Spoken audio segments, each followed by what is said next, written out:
So I've got some. It's gone. The recording is gone. Oh, God, look at your face. No. It's gone. I can't save it. I tried looking through like the Zoom files. It's gone. The file's gone.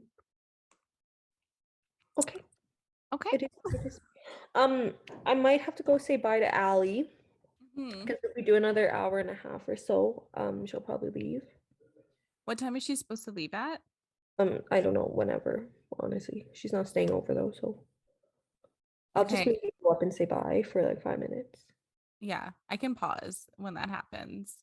Okay. But the whole Well, plan was this episode would not be long. I was like, it'd be nice if this was like a 45-minute, you know? we could still do that. We could still do that. Give me 5 minutes though. I'll be back. Okay, sounds good. I'll see you in 2 seconds. Okay.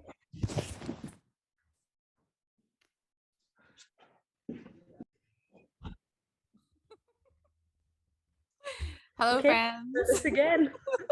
Oh my God, you guys don't even know. You don't even know. It's Caitlin and Shanika from Get Checkered. Get Checkered is part of the Alberta Podcast Network, locally grown and community supported. Today, we get to give a shout out to a podcast on our network, and we are going to highlight the incredible and amazing team over at Mess Hall Podcast. You can join Avery and Lena Cochran, and sometimes their guests. We were actually one of their guests as they sample, rate, and talk about fun foods. Y'all, this is our second time recording this.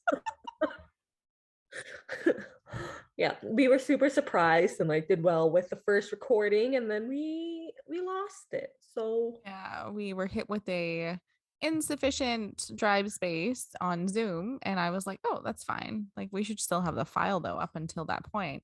No, can't find the file anywhere. So you're gonna get our hot second takes on all the headlines. this week. Yeah, so we are covering the spiciest F1 headlines this week, including stuff about the Miami Grand Prix potentially being canceled, question mark, maybe, not really, I don't know.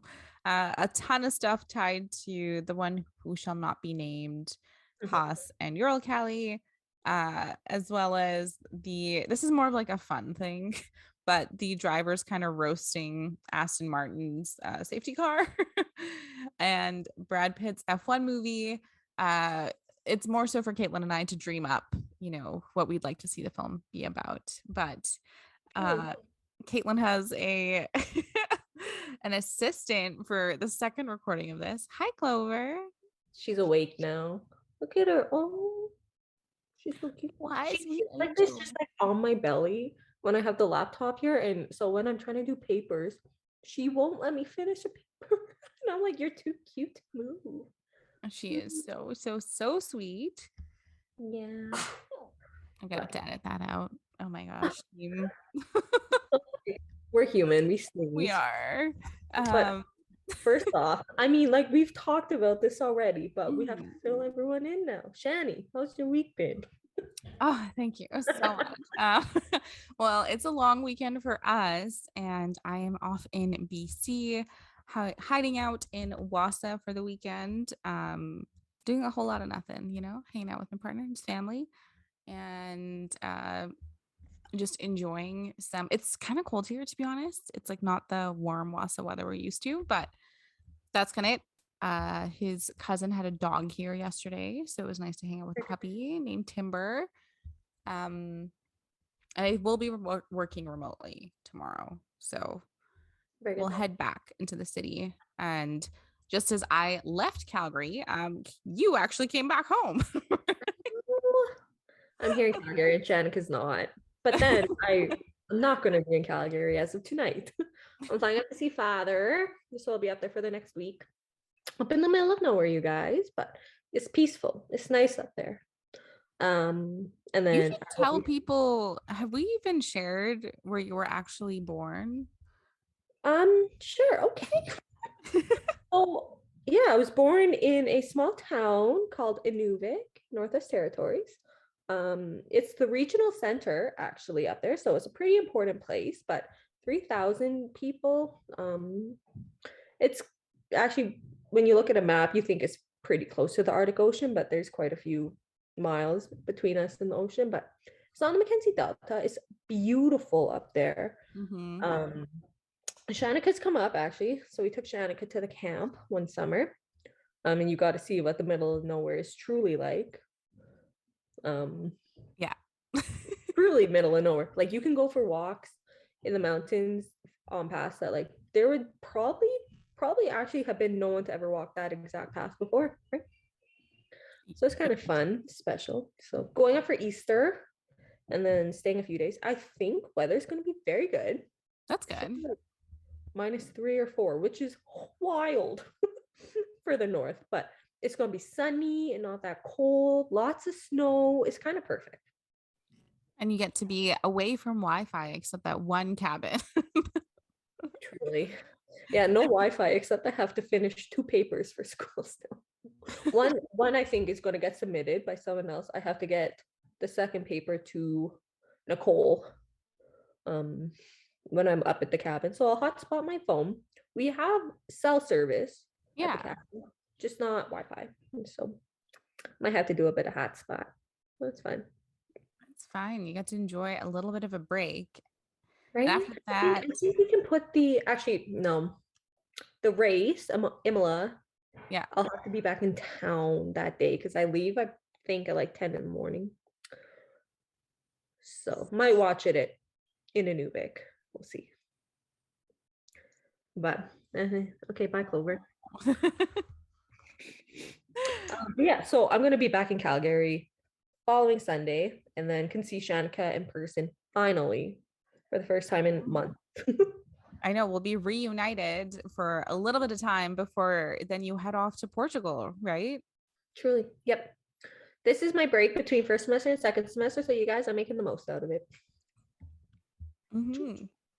You gotta travel. You're gonna So have so what much they fun. what they ended up doing is we have like a workshop, and there's actually a few events going on in this month we have off between semesters, but we didn't really know about them in time before people started making plans. So people were like pretty vocal, me not being vocal but like listening and agreeing with what they were saying, that like Mm-hmm. all these events going on for our course that you didn't tell us about in time, so we all made plans.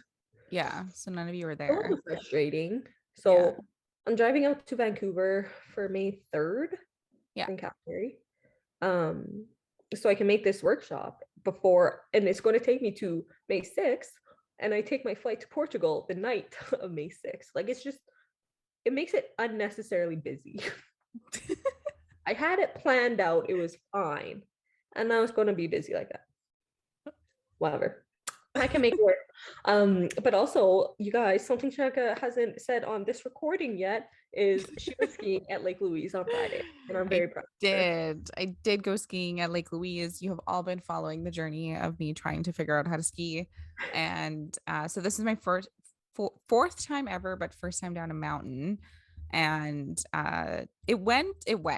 First of all, got off the ski lift completely fine, which was like the chairlift. Sorry. That was like the one thing I was really scared about because I'd only done it once and Okay. only at COP, but only one time. So I was like, oh God.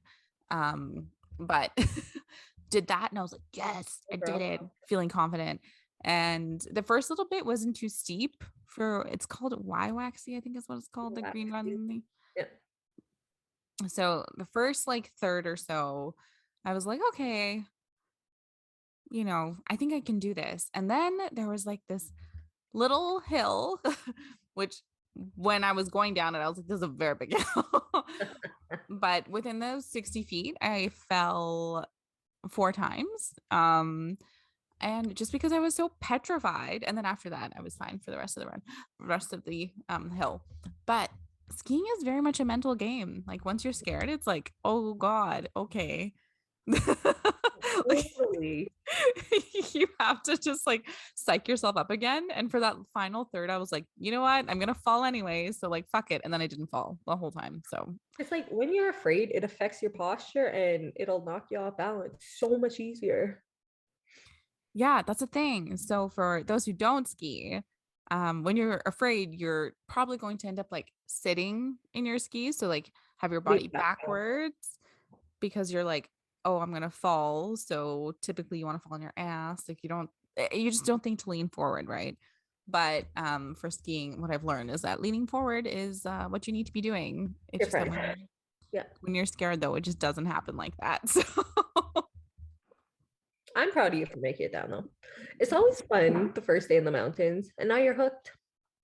Now you're am I hooked. hooked though? I'm definitely like, Gonna be. We're gonna make you hooked. We got this is the beginning. This is end of the season. yeah. 2022, 2023 season. Girl, you coming with us everywhere. We're gonna do ski trips. It's gonna be fun. Yeah, I think that's the thing. So, in our first recording, I mentioned this, might as well mention it again, is I picked up skiing kind of later on in the season, right? So lessons were in March and then right now, which is April. So it's like quite icy. But everyone I talked to is like, oh yeah, like you just had some really icy skiing, but like when it snows a lot, it's just the snow's so great. I'm like, I don't even know what that's like because I learned on ice. And then the first day down a mountain, it was quite icy as well because it's just getting warmer out here. But I do think if you were at Lake Louise this weekend and you were skiing like the adult ones, like Black Diamonds and stuff, I think the higher up the mountain you went, like the better the snow was because it was Mhm. still snowing and stuff. So, um, yeah, you probably didn't have the experience I had. I usually, TBH, at Louise, I stay clear of the front side because it's usually a lot icier than the other backside. So I don't even do, I only do the front run to go down to lunch and for end of the day. So then, how do you like? Where do you what? You just go up and over to the backside, and then there's the adjacent mountain you go up. Hmm. Some pretty good snow too. So that's how I treat Louise because that front side gets wicked icy because this is what everyone goes down. Yeah. And there's nothing that hurts your ego more than seeing some kid just like bomb it down that hill. Why they do not fall as far, okay? So they also have no fear. Yeah, they have no fear and they just spring back up when they do fall. And I'm like, I'm oh always my so gosh. impressed. I'm like, damn, like how good are you gonna be when you grow up, little shredder? And the fact that they just get back up, I'm like, oh my God. I was throwing full adult temper tantrums. But every single time I fell, I was like, can I just like slide with my feet down? And he was like, no. I was like, can I slide on my butt? And he's like, no.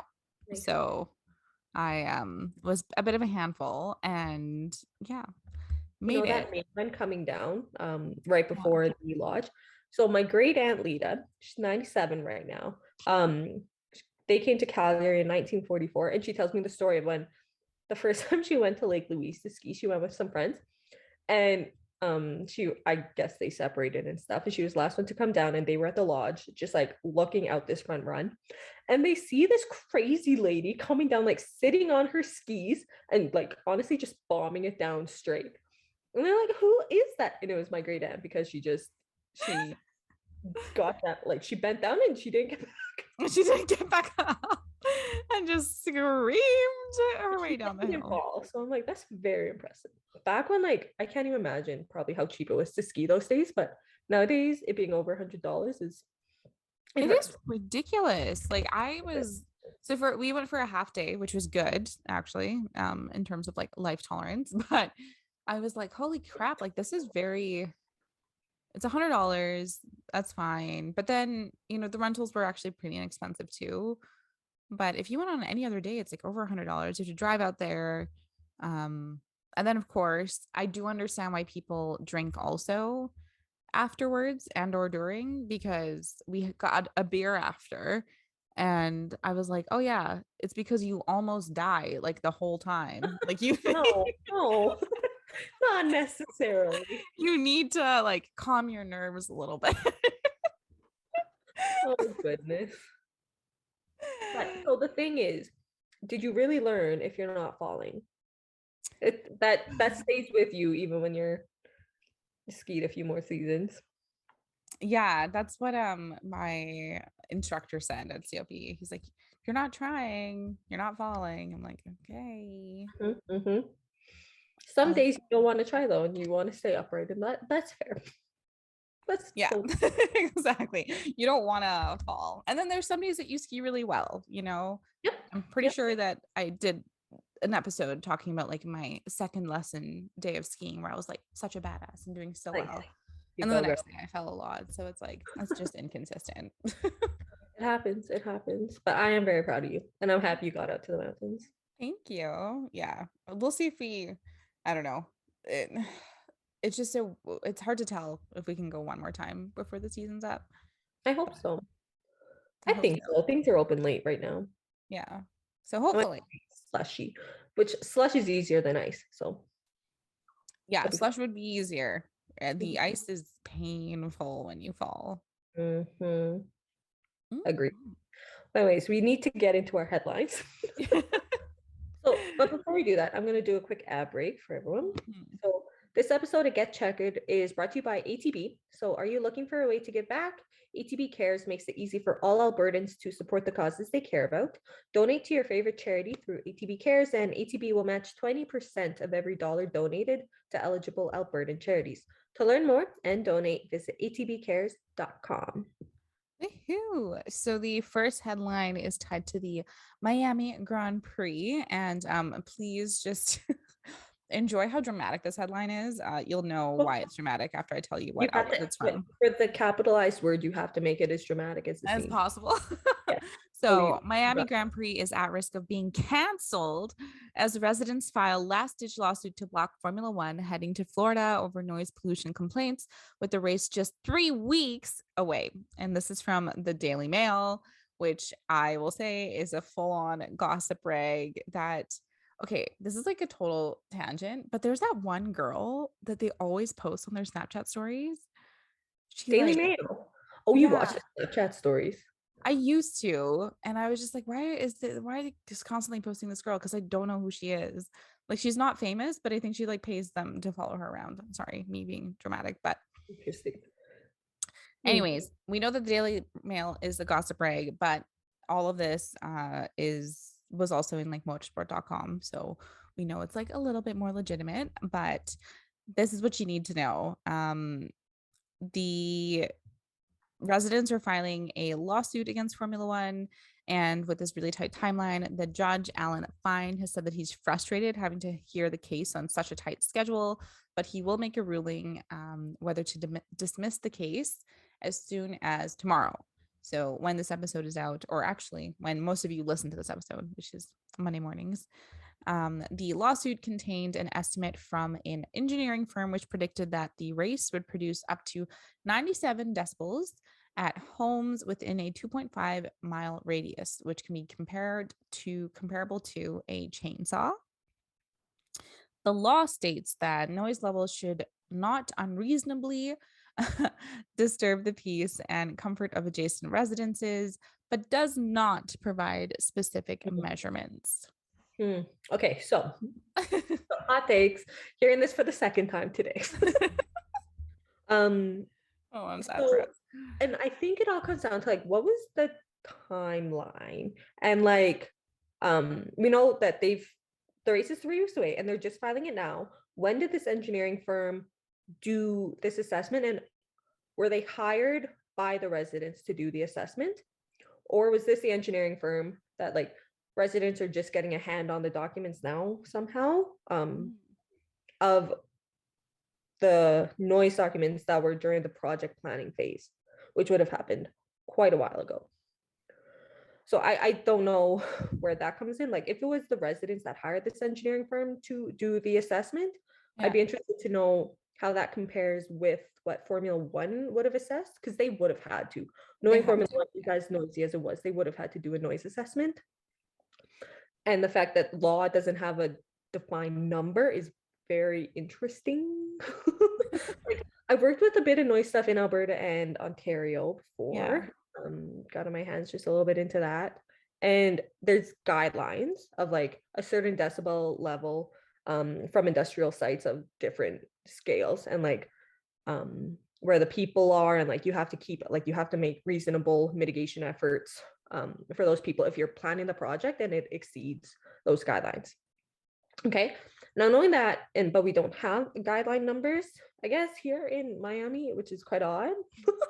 And they're saying just like unreasonably disturb that can be interpreted so many different ways.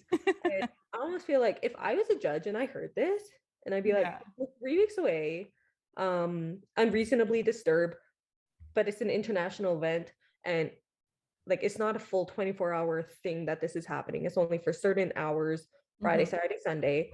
Um, unreasonably disturbed, no, because there's other events that have gone on in Miami, to be honest. Yeah, and like a chainsaw, yes, it's obviously annoying. I think about like families with dogs, families with small kids, like that's probably Mhm. not the best thing. But it's still like the loudest it'll be is a chainsaw. So it's like, I don't know. And I don't get the purpose of this, to be honest, because you're right. It is an international event that has like tens of millions of dollars Mhm. that like Miami paid to host the race, let alone like what they're going to bring in tourism, right? Because as we know, through the the pandemic, Miami's just been fully open, like all of Florida. So they Mhm. don't have any restrictions, which means that this is still going to be like a giant tourist push too.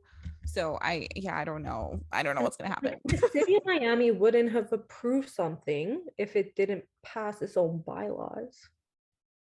Right? True, right? They would have needed all this information if they were doing due diligence, which you can reasonably assume they did.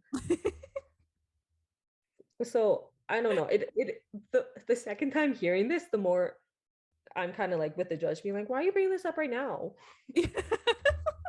And Like, why are you giving what do you him want to be done? yeah, and why are you giving him literally, until Monday to see if the case can be dismissed? But it's just such a tight timeline, right? Like they're racing in Miami May 5th, 6th to 8th, I believe.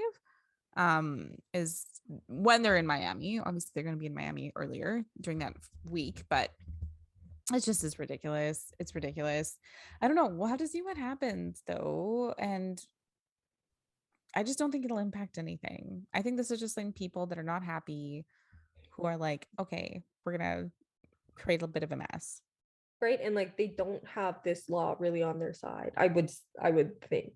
Like it's not going to go in their favor having it be so undefined in a way. Like if it was a defined like this is the limit and you've exceeded it, then yes. Yes, they have much easier grounds, I would say, to stand on. But unless there is another law that we just haven't been told about via the article, I don't know. My stance on the information given, nothing's going to happen. I agree with the judge. Kind of like, why are you doing this for?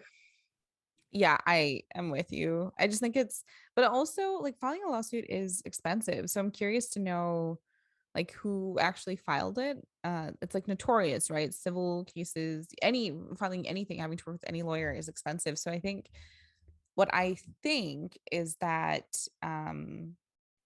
whoever is putting this lawsuit forward to the lawyer likely is not on retainer, but is hoping that there is a bit of a payout, has Mm. probably multiple residents filing, so the payout grows so that they can get paid. But who knows? This is Interesting whatever. to see how this turns out. Yes. Yeah, I'm like, whatever. We're trying to head to Miami. And for me, I just want to see some nice weather. That's all. It's actually insane though, Caitlin, that they're going to be in Imola next week. Mhm. And then 2 weeks after that, they're in Miami. Yeah, it's coming really soon. So they're going from Europe to back to North America. Like,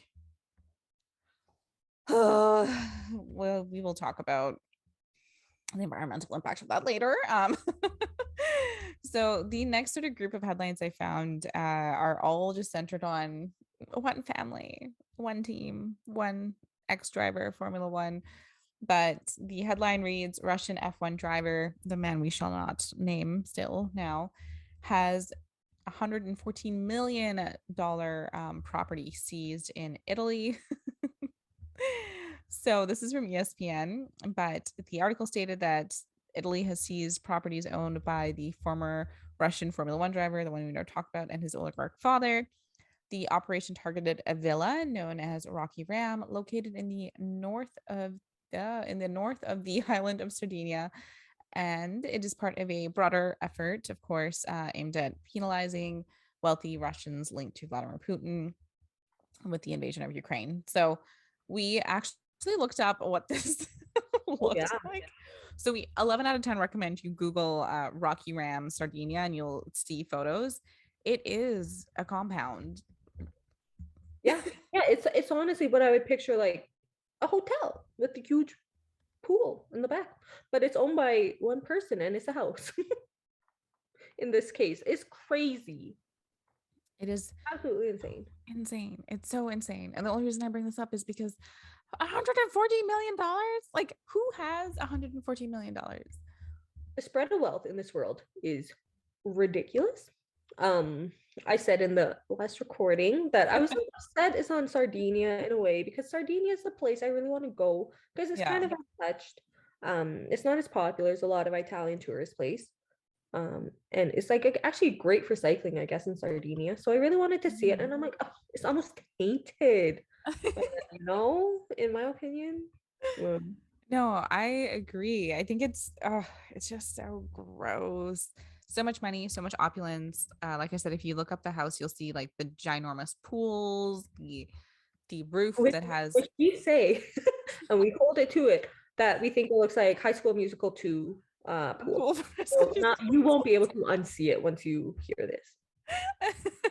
Yeah, so that's look up the photos so you can see that. There's also like turf on the roof so you can practice your golf swings or something like that. So I don't know, these it's just insane. But for those who don't know, I just the seizing means that the government kind of owns it, sort of. They're just holding on to the property, but we don't really know what will happen. I think it just really depends on what actually ends up happening in Ukraine and Russia. But they just can't use it. They can't go to it. They can't sell it, which is the big thing, is you can't liquidate assets, which is also very important right now. So we'll see what ends up happening. But why I want to bring this up, one is because it's a meme.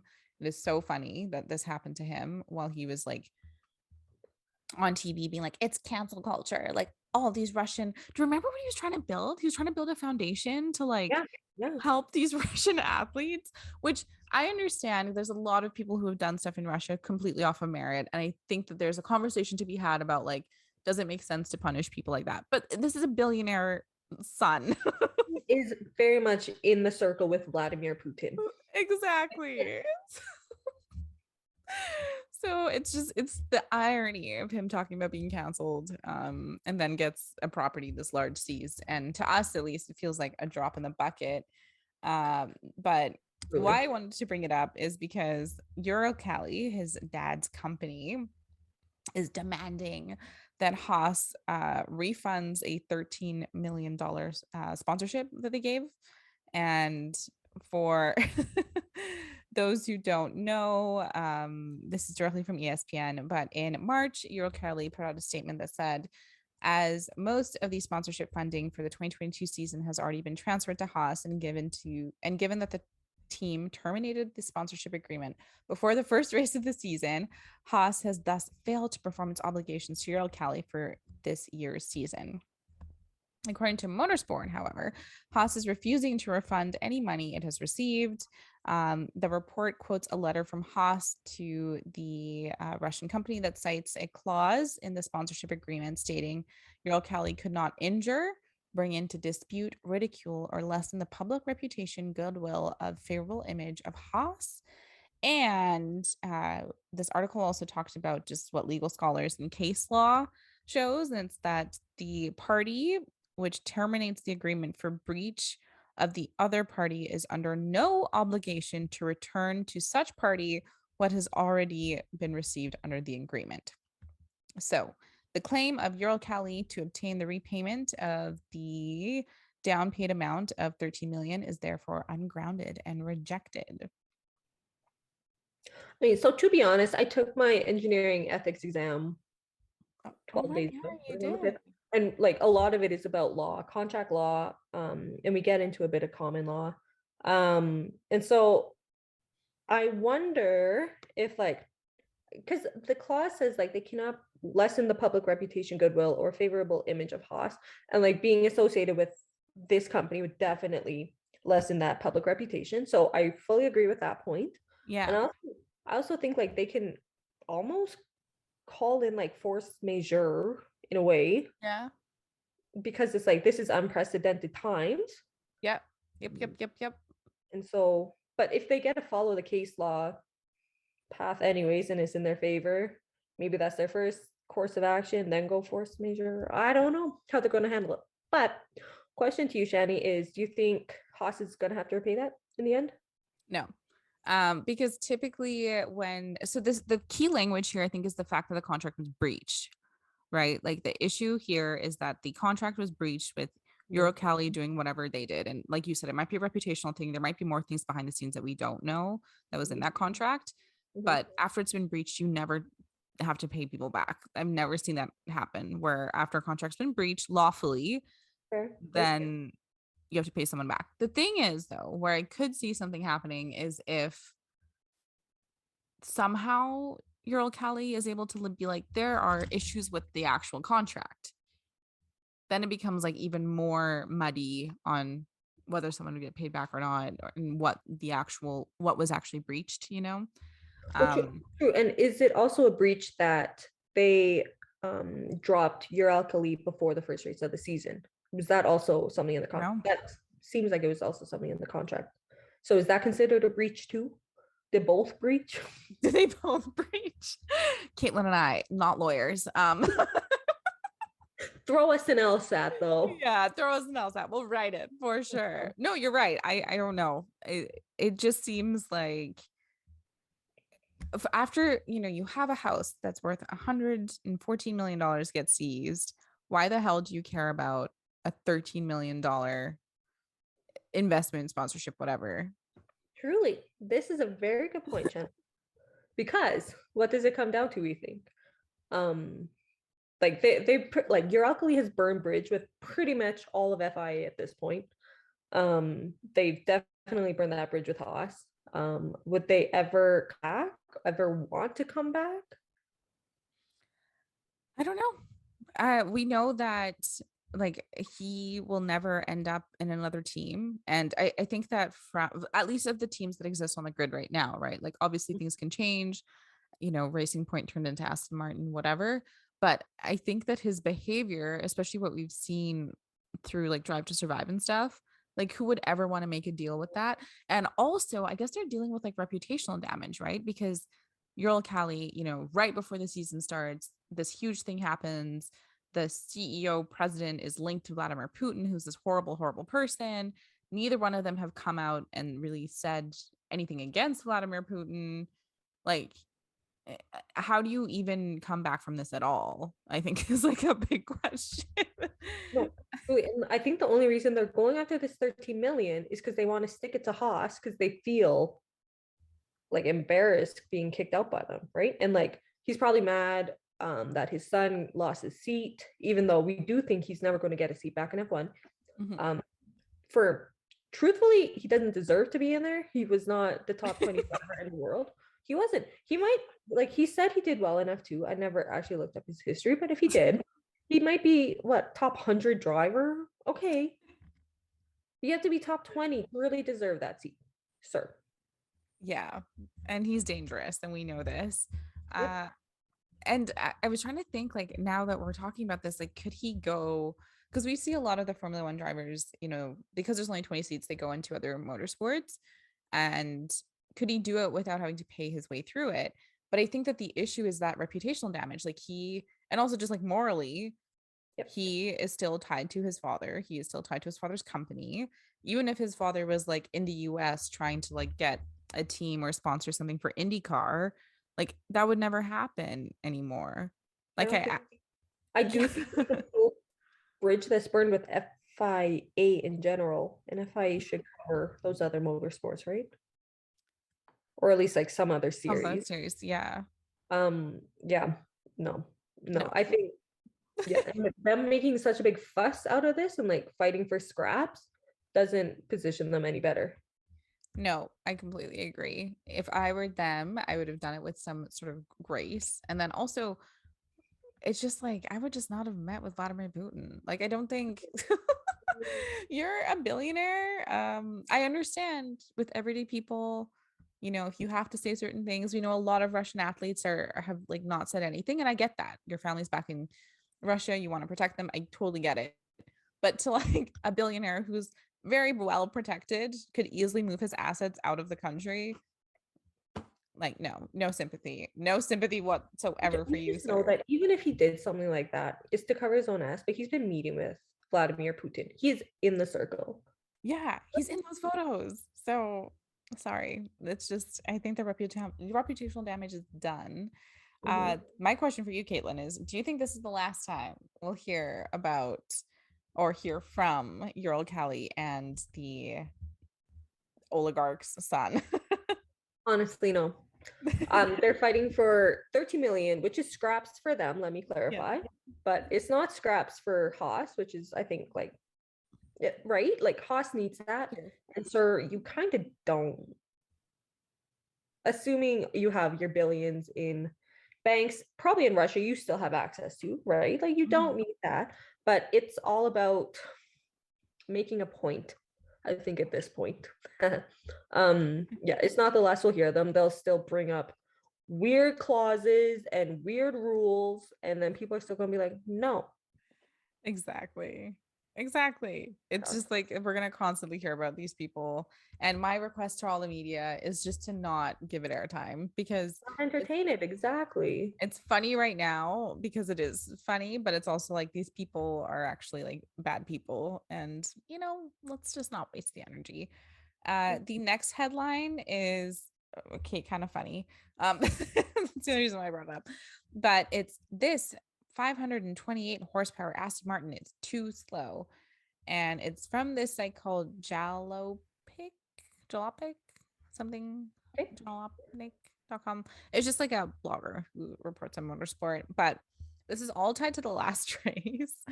Um, and so for the season so far, they've had Mercedes vehicles be the safety car, and the Mercedes vehicle has 700 plus horsepower. But this race they had the Aston Martin come out, and this is the setup a little bit and why there were some issues. The 528 horsepower twin turbocharged V8 sports car has much less grip and much less power than the Mercedes it stood for. And the is said to be around 5 seconds per lap slower than the Mercedes counterpart.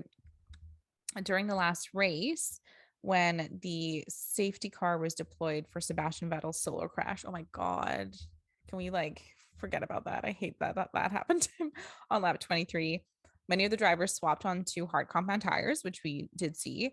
And that tire we know throughout the race was just very, very difficult for drivers to get heat into.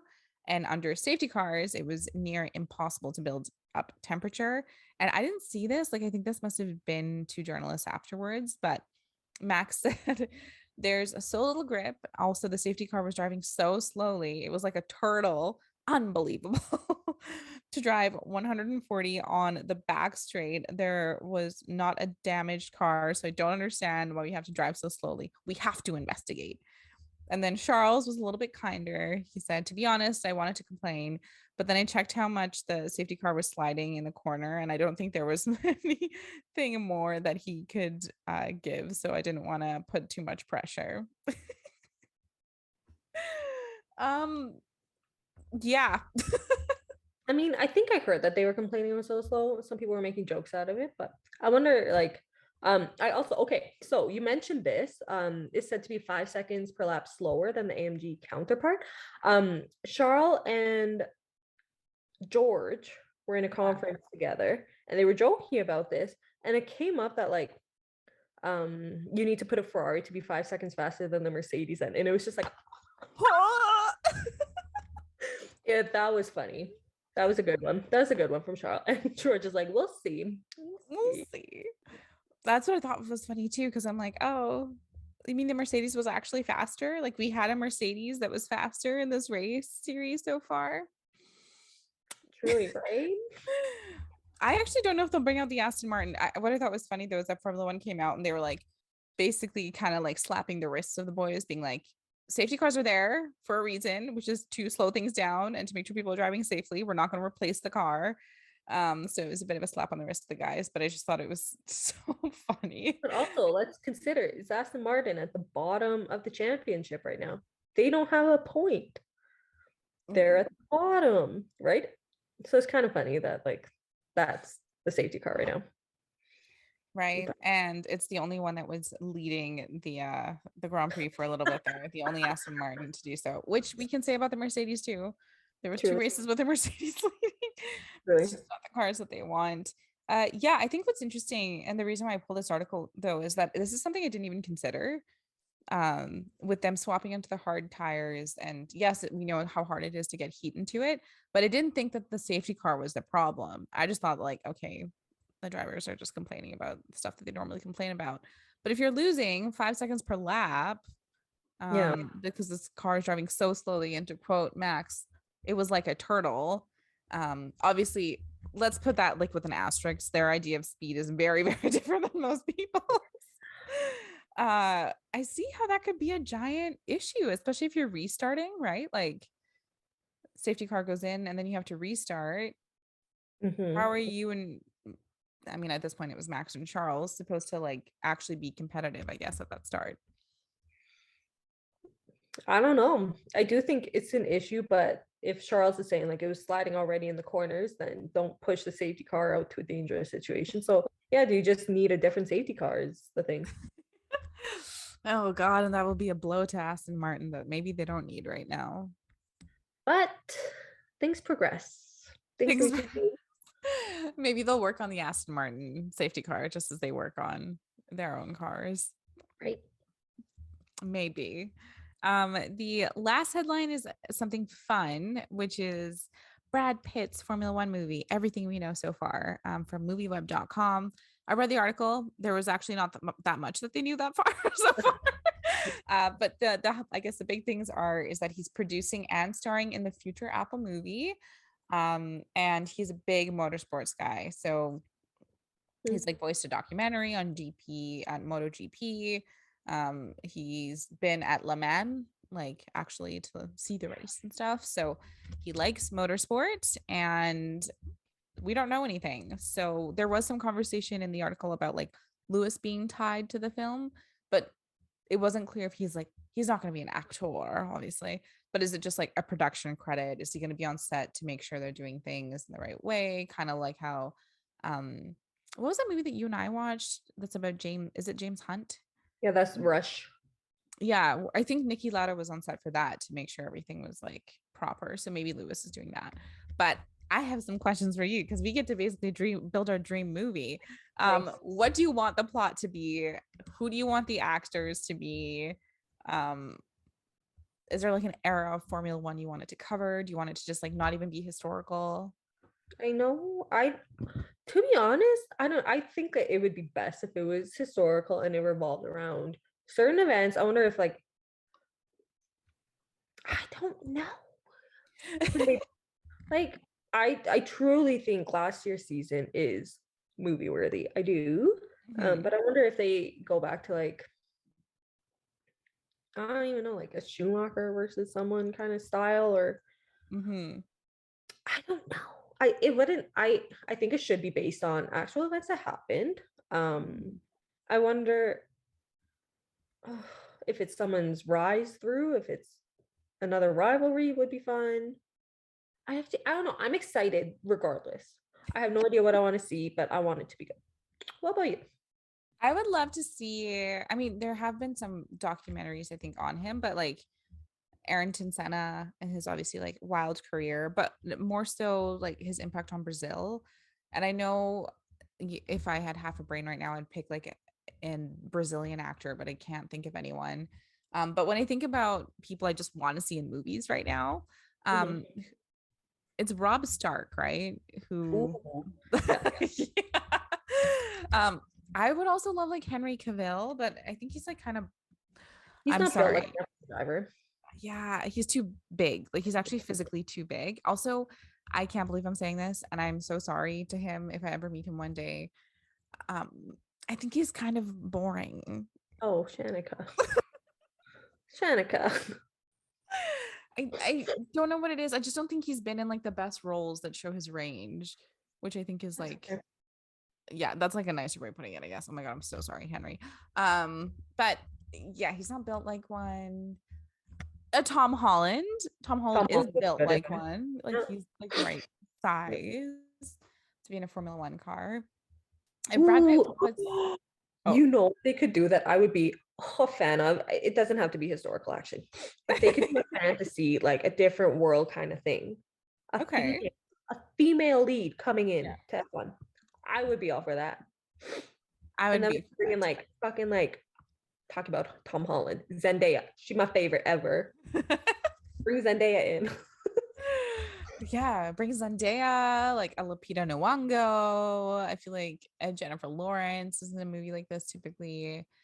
I don't know what the plot would be either. So if they don't go historical, I'm just like, what would you Right? like? What could you do? And if Brad Pitt's starring in it too, I'm like, who could he play? Like, obviously, there are prosthetics and ways to change how you look, but he's still like a tall blonde man, and the only I person think that's like, he'd be like a paddock person. Like he wouldn't be a driver. I don't.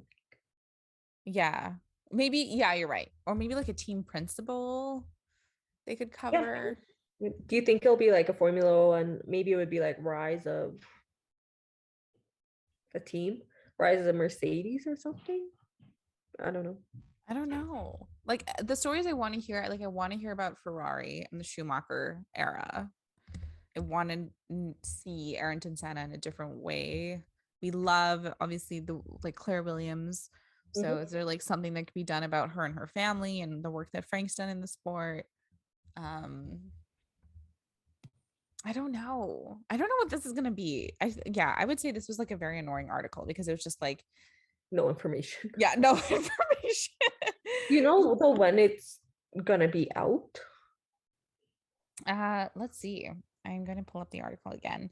So Apple TV is doing it, which means of course it'll be online. We talked about Brad Pitt voicing a few things. Okay, so I think this is kind of interesting. Whatever this idea is, looks like it was hot and popular, obviously because of Netflix and the Formula One rise that's happening in North America. But Apple, Paramount Pictures, Universal Pictures, Disney, Netflix, MGM, Sony Entertainment, and Amazon were all trying to gain rights to produce the film. And it Whoa. was Apple that ended up coming out on top. Oh, here we go. Brad Pitt will be playing a racer who comes out of retirement to mentor a young driver and take his final stab at glory on track as the younger driver's teammate. Oh, so okay. I was wrong. It's So gonna be a driver. Okay. it's yeah, it's going to be a team that's going at it. Okay. A retired driver who returns to the sport. Are they going to take inspo from like Fernando Alonso? Right? I don't know. That's interesting. This is so Well, funny. Brad Pitt is now older than any Formula One driver who has ever gone full throttle on the grid. I'm like, it's a if little he's in his ageist. 50s, isn't he? It's true, but it's a little ageist. It's True. okay. Okay.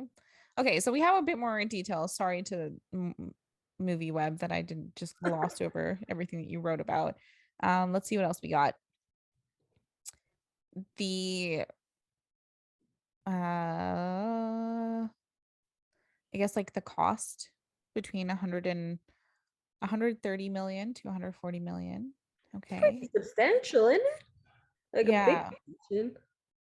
They're Oh, expecting something that's in the vein of Ron Howard's Rush okay. or Ford versus Ferrari. I like both of them, so very Oh, good. Oh, that's exciting. I know, but I'm kind of disappointed because I wanted them to go historical, but there's like no story of anyone like coming back and really having a title push. Yeah, yeah. Yeah, that's disappointing. Well, I mean, Schumacher came back and partnered with Nico, but I don't think he was ever in a title push. Yeah, that's why I'm like, ugh. I And even wonder. Fernando Alonso being back, he's definitely not. I mean, he could maybe. We will have to see. I am excited to see this though. This will be fun. Does it say when it'll come out? No, it doesn't have a date tied to it. Okay, that's yet. But it will be on Apple TV, so we'll just have to get Apple TV. apparently. Well, not Apple TV. But this like brings me to the last thing of today, which is we have Imola coming up. Do you have any predictions on what's going to happen? I think what would be kind of funny, and I just in a very bad way. Like if Georgie and Valtteri get into another kerfuffle, I hope there's no serious injuries or anything, but like it would just be like a tradition. Valtteri with his coffee cup traditions. Kind of Tradition. but George, of course, being in the better car, will likely end up higher than Valtteri if they both finish. Charles probably first again. Um, Red Bull hot topic if they'll finish. I don't know. It's a wild guess, right? Oh, you think they won't finish? They haven't. Max has 2 out of 3 DNFs, so like you would hope they get it together for the fourth race. No guarantees though. Yeah, I mean, you're not wrong. And then McLaren won't do as well as they did last time. Carlos will push. He might get third. Carlos just feels like he's getting third place. That's my gut feeling. You think Carlos will get third? I hope honestly, I hope Ferrari does like a 1-2. Just Yeah. because it's like the Tifosi in Imola and Italy, like just the energy I think would be insane to see. Which is like not good for our Instagram feed because it's just like a lot of just it's turning into just like Ferrari. There's more Ferrari. Yeah, I don't know what's gonna happen. I hope that the Mercedes is faster though. Yep, me too. Like starting to push. I don't know if they are though. Yeah, I don't know either. You talked about the Aston Martin earlier on this episode. Do you think they'll end up in the points? No, I don't.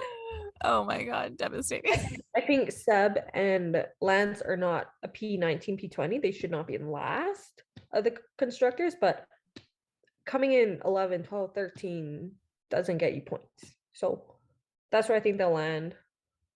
And again, Aston Martin stays at the bottom. Devastating. Oh, that's so heartbreaking. Alex Albon, I hope, surprises us again. That was fun. That was really fun to watch. I think that whatever blind strategy that they did, just continue doing that because it worked. And I wonder actually, because I didn't look this up, but he was saying like it's the C2 compound that works super well with the Williams. So if there's a C2 involved in Imola, then maybe we do see Alex do really well again. They just run with the C2s through qualifying and that's a possibility for the track. Just don't count Alex out.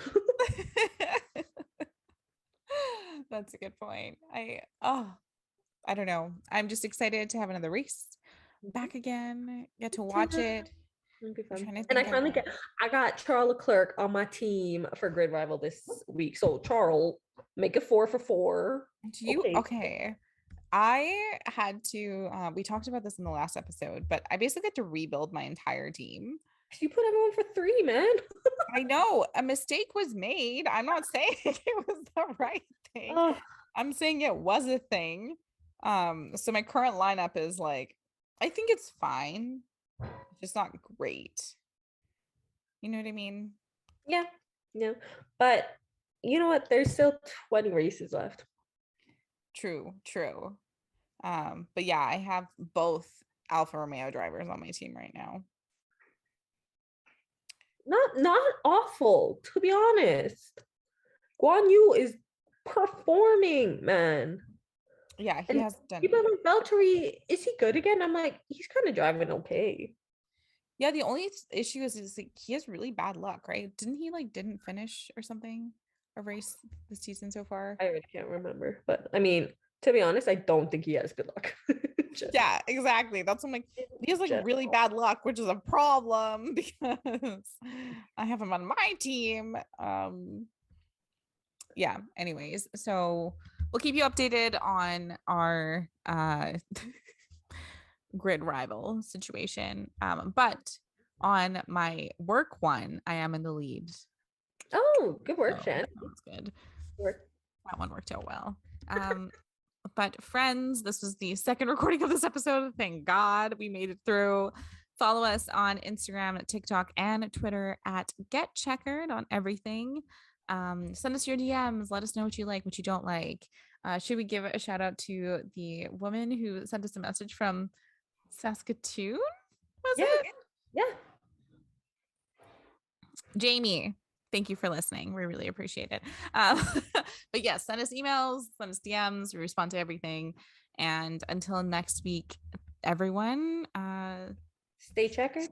yeah, and we'll talk to you after Imola. Sounds good. Bye. Bye, everyone.